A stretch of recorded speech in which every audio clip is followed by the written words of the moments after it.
So that means that it used to be going faster. How many can figure this out now with no help? Okay. Well, now, the Earth is only 6,000 years old. This is no problem. It was going a little faster when Adam was here. He wouldn't notice. He didn't have a watch anyway, as far as we know. But some of these guys want me to believe the Earth is billions of years old. Man, if you go back billions of years, the world was spinning real fast. Your days and nights would be pretty quick.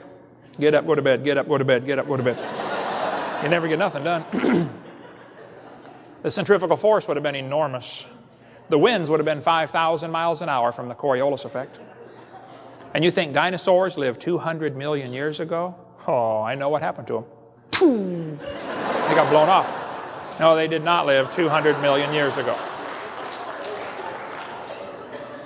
The Sahara Desert has what's called a prevailing wind pattern. The wind almost always blows the same way. This creates a problem. The hot air blows off the desert and kills the trees next door, and that area becomes desert. The process is called desertification. Well, now, they've done quite a bit of study on Sahara. That's pretty obvious it is growing. There's just no question about that. But they said, after studying it for years, they said, you know, the Sahara Desert is probably about 4,000 years old. Okay, I have no reason to doubt that, but I do have a question. If the Sahara is only 4,000 years old, why don't we have a bigger desert someplace? Why would the biggest desert on Earth be less than 4,000 years old? Well, I have a theory about that. Now, here's my theory. I believe about 6,000 years ago, God created everything. 4,400 years ago, there was a flood. It's pretty hard to have a desert under a flood, right? So the desert couldn't start growing until the flood water went down. So I predict, based on the Bible, the biggest desert in the world will be less than 4,400 years old. It is. Wow. Maybe the Bible's right. Did you know when they drill into the ground, sometimes they hit oil? The oil's oftentimes under incredible pressure, like 20,000 pounds per square inch. It'll come squirting up out of the ground, poof, like a big zit. 20,000 psi. Well, the guys who study this problem say, you know, the oil has some pressure simply because of the rocks on top of it. It's called the overlying weight of the rock, the overburden. That produces pressure. But the oil pressure is greater than the weight of overbearing rock. So this should have cracked the rock and equalized the pressure in less than 10,000 years. Okay, well, if all that's true, then I have a question. Why do we still have oil pressure? Actually, where did the oil come from? Well, most scientists agree, and I agree with them, that oil comes from organisms that are squished. They're changed by heat and pressure into oil. Clear back in 1970, they learned how to make oil in 30 minutes, 20 or 30 minutes in the laboratory. In 1996, they set up a factory in Australia to turn sewage sludge into oil in 30 minutes. They opened up a factory in Texas a couple years ago, can turn almost anything to oil. They're taking turkey guts and turning it into oil with heat and pressure. Check it out, Discover Magazine, May of 2003. Sinclair Gas Company has the dinosaur as their logo. They say dinosaurs turn to oil. Yes, boys and girls, these dinosaurs mellowed for 80 million years. I don't think so. I have a theory about the oil. Here's my theory. I believe about 6,000 years ago, God made everything. 4,400 years ago, there was a flood. In that flood, lots of critters and people drowned. And they got covered up by the gravel and the rocks and the mud and the sand, and it got pretty heavy after a while, and it squished them into oil. So the oil's down there today from the people and animals that drowned in that flood. Which means if you stop and think about that, you drove over here today on some of your ancestors.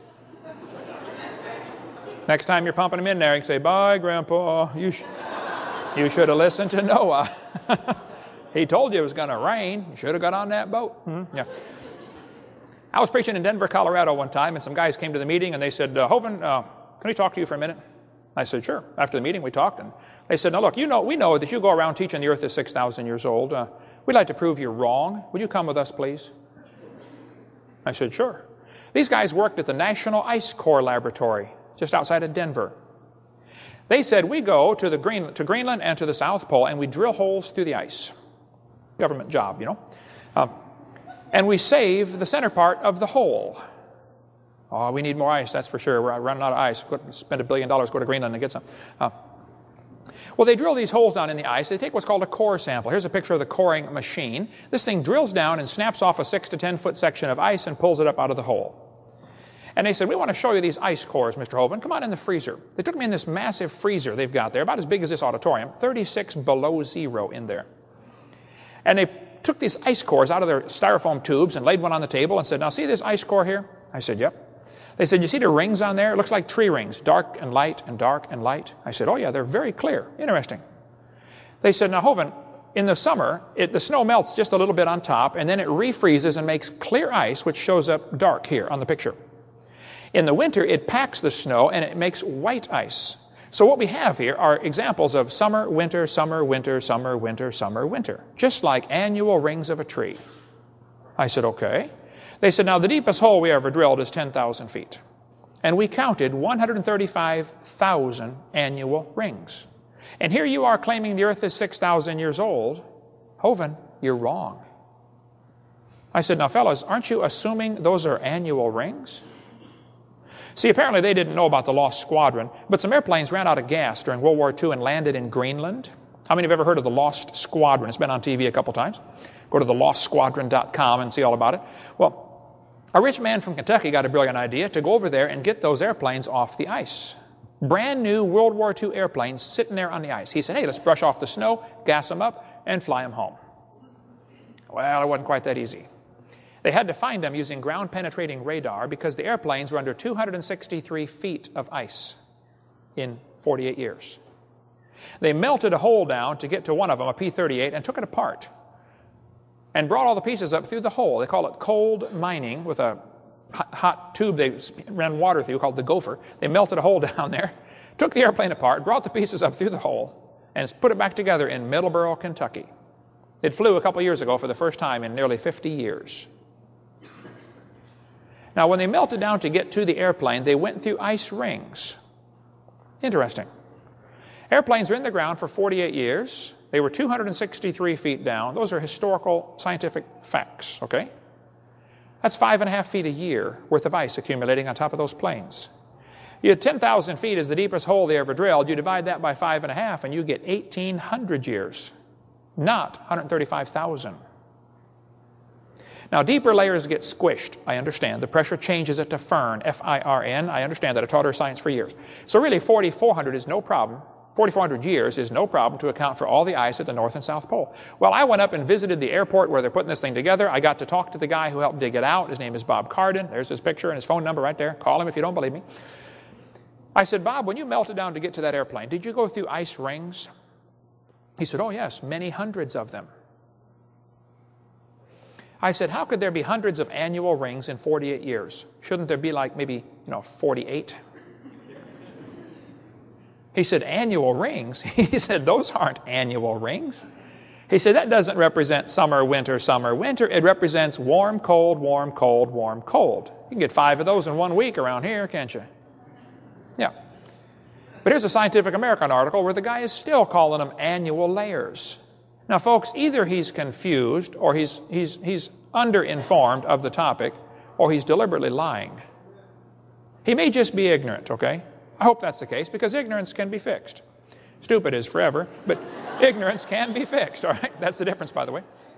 The guy that works with the Eskimos sent me this postcard and said, Brother Hovind, I work with the Eskimos in Alaska. He said, they've got over 40 words for snow up here, different types of snow.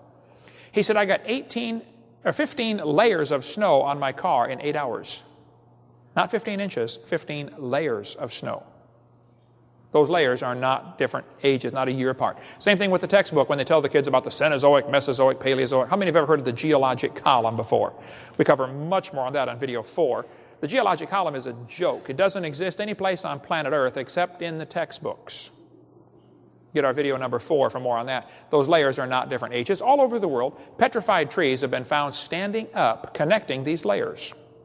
Now, they're telling us these layers are different ages, and yet we've got petrified trees connecting them. I'm sorry. You're mistaken. The layers are not different ages.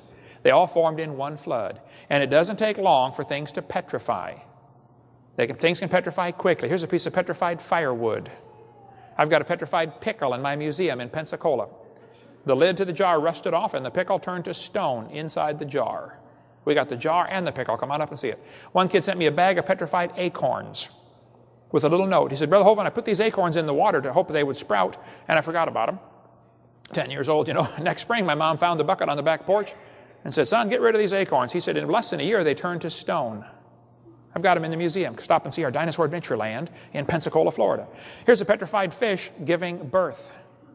It doesn't take millions of years to give birth, praise God. Okay? There's a petrified cowboy boot with the cowboy's legs still in it. It's on the table now. There's an article about it. It's called the Limestone Cowboy. Anyway, we cover more on that on videotape number 6 about petrification. The Mississippi River is depositing sediments at the rate of 80,000 tons every hour. 80,000 tons of mud comes down the Mississippi and dumps off in New Orleans. That delta is growing larger and larger and larger. There's no question there's a lot of mud